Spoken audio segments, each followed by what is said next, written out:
Okay, let's get into the long-term, no BS, brutally honest, unbiased review of all my power banks.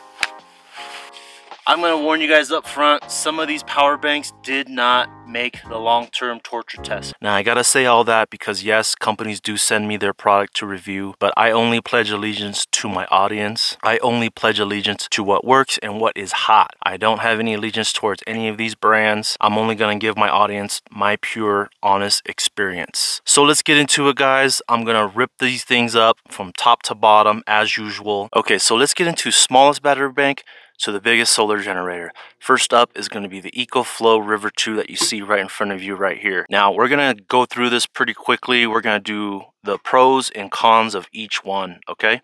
So hopefully I'll throw up all the stats up on the screen here. The pros of this one is very lightweight. I love the design, just one handle in the back. All of the inputs are in the front here to charge, and all of the inputs are in the back here to charge up. You have one here for either solar or 12 volt, and you have the regular computer monitored 3-prong right here to charge up. And it does charge really fast, 350 watts. What I had noticed also is, let's say you're using your inverter and you're running something at 300 watts.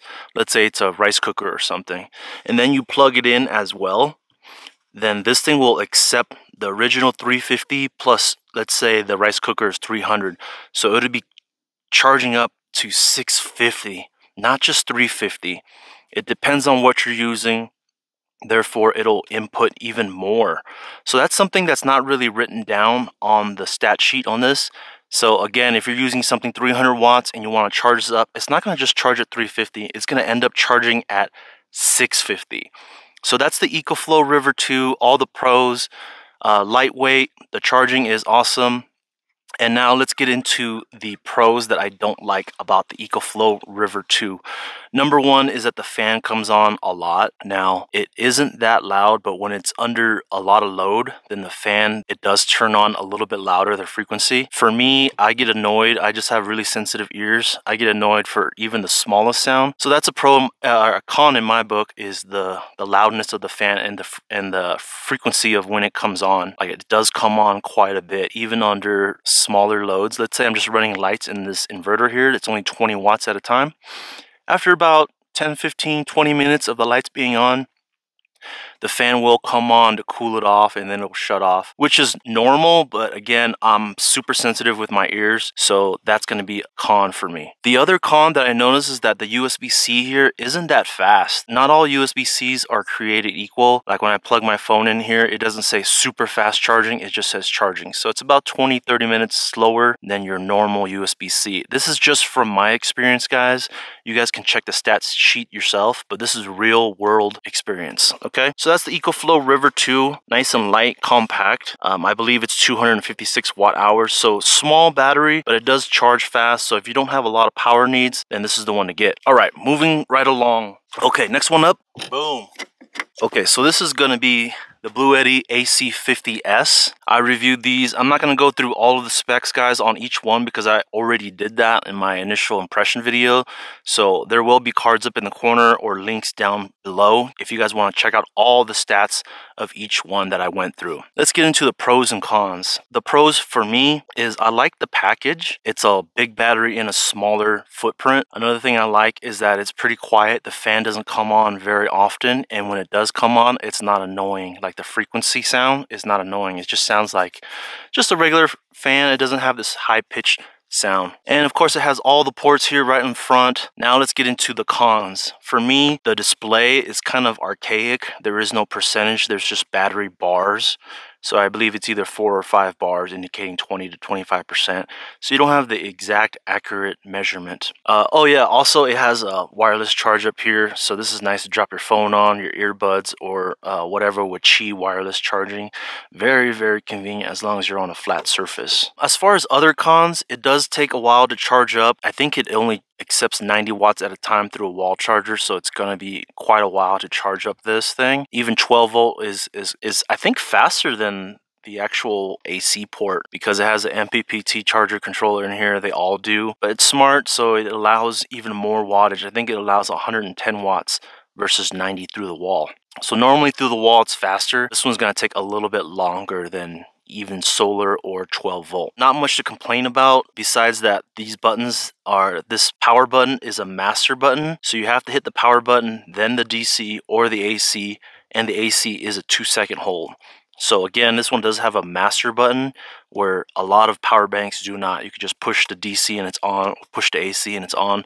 Not this one, you have to push the power and then either DC or AC. So you're going to have a master button. It's going to take you an extra 2 seconds to start up.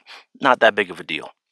Okay, moving right along. Not here is going to be the Allpowers 700. Now, I actually really like that one because it's such a small package, smaller than some of these other battery banks, and it has more watt hours, 606 watt hours, 700 watt inverter. It's not here because it died. Now, I don't know if that's because it's my review unit or not, but I did contact them and they sent me another one. And then also after about a month or two, that second one also failed. Then strangely enough, that first one started working again and then it failed again. So that's two Allpowers S700.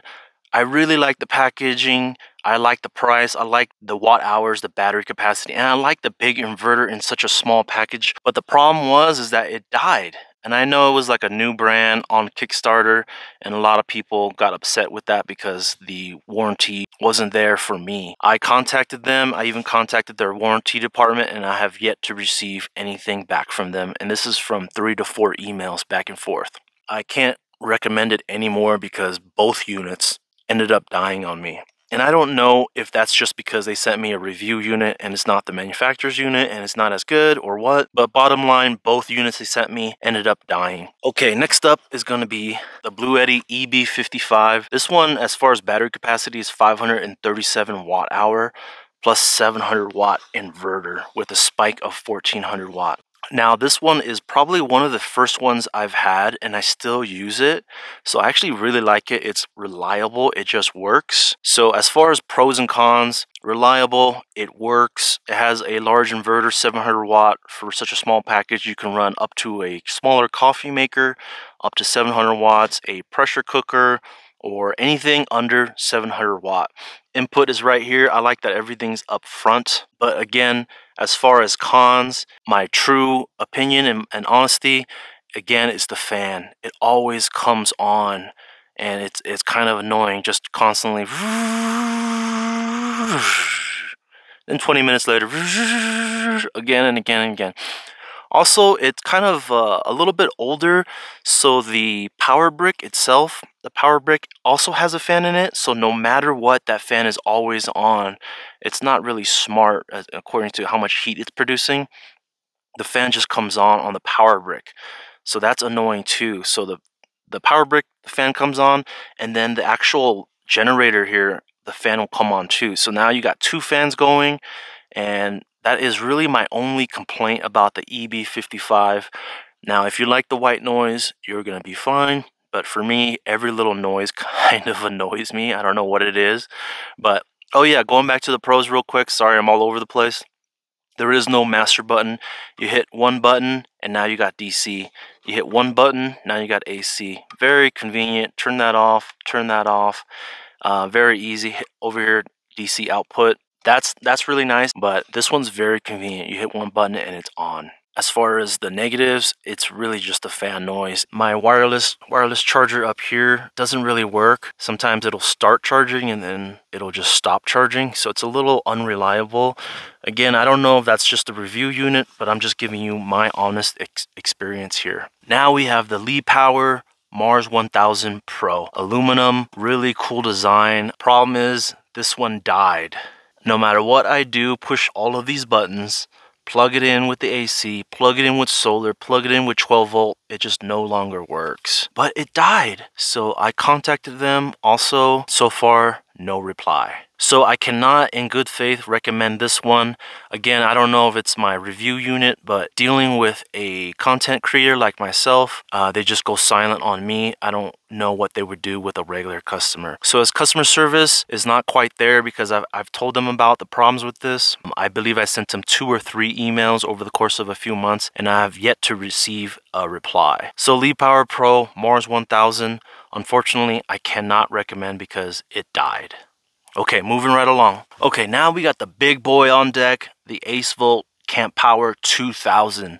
And yes, that 2000 signifies the battery capacity in watt hours, and also how much the inverter can handle is 2000 watts with a spike of 4000. Can you believe that? So this is going to run probably 95% of all your appliances or your power tools, etc., up to 2000 watts. I'm not even sure what really runs at 2000 watts. Maybe a heat gun real quick.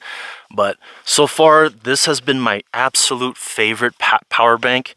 Again, it just works. I've used this every single day, charging and discharging and using the battery. I leave this on my countertop inside the van, and I use this to supplement my house battery, only because I am not sustainable with my house battery yet, because the solar panels up top are too small and they cannot keep up. So I use this as a secondary unit. When I'm out here in the woods, I get to charge it up with those solar panels that you saw me do earlier. When I'm in the city, I'll just bring this into the laundromat, charge it up while I do laundry. It has been nothing short of reliable. It has just worked. So shout out to Acevolt. It also comes with all of the cables and everything. One thing I didn't mention is I'm gonna put a link to every single product here that I recommend. I'm not gonna leave a link to some of the ones that already died. I can't do you guys like that. I can't do my audience like that. This one just works, 2000 watts. It has multiple Type-C chargers, quick charge, regular USB-A.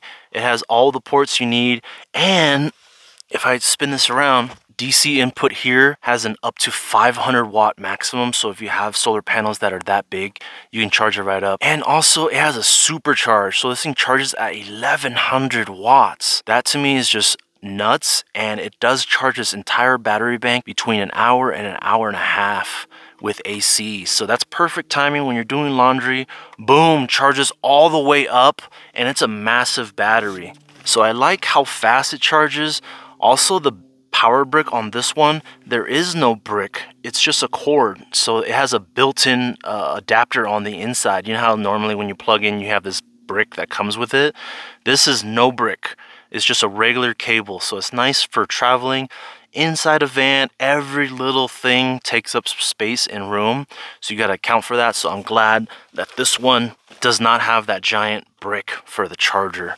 So the Acevolt, I really love this one. I use this every day, no BS. And this one is probably my favorite one for me, because it's useful in the way that I need it to be used. So there we go, guys. That's a long-term review of all of my power banks. Again, I only pledge allegiance to the hotness. Shout out to my boy Floss. I don't pledge allegiance to any of these brands. I am here for you guys as a consumer reporter, and I'm going to give it to you straight. Thank you so much for watching the video, guys. Shout out to the notification squad who watch all my videos. I really appreciate the love, the comments, the likes, the shares, and all that. It really does help the YouTube algorithm. So if you want to drop a comment just for the algorithm, I really appreciate that. Until next time, guys, peace.